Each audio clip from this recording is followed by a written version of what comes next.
জলজ্যান্ত মানুষ নিখোঁজের 2 মাস পর মিলল 38 টুকরা কঙ্কাল। 15 বছরের কিশোর মিলনের এমন পরিণতি অটোরিকশা লুটকারীদের হাতে। দুপুরে উত্তরের ঢাকা জেলা পিবিআই অফিসে সংবাদ সম্মেলনে এসব তথ্য জানানো হয়। বলা হয়, হত্যাকারীরা ছিলেন মিলনের পরিচিত। গ্রেফতার হয়েছে ঘটনার সাথে সম্পৃক্ত 3 জন। গেল বছর 29 সেপ্টেম্বর গ্যারেজ থেকে অটোরিকশা নিয়ে বের হয় 15 বছর বয়সী মিলন। এরপর থেকেই নিখোঁজ সে। 2 মাস পর আশুলিয়া মডেল টাউনের কাশবন থেকে মেলে তার 38 টুকরা কঙ্কাল। মিলনের পরনের গেঞ্জি ও প্যান্ট দেখে দেহ শনাক্ত করে পরিবার। ঘটনার তদন্তে নামে police bureau of investigation PBI.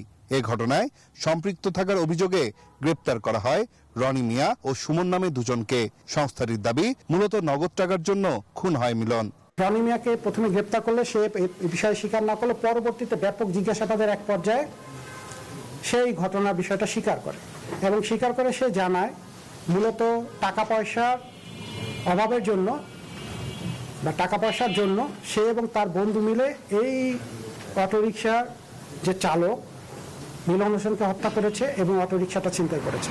মিলনকে হত্যার পর তার অটোরিকশা নিয়ে পালিয়ে যায় রনি ও সুমন। পরে এরশাদ আলীর কাছে তা 62,000 টাকায় বিক্রি করে, যা 65,000-এ আবুল কালামের কাছে বিক্রি করে এরশাদ। মাথার খুলিটা ছিল আর কয়েকটা হাড়, এরকম 38 টুকরা আমরা হাড় উদ্ধার হয়েছে ওখান থেকে, যেহেতু 2 মাসের বিষয় এবং ডিকম্পোস্ট।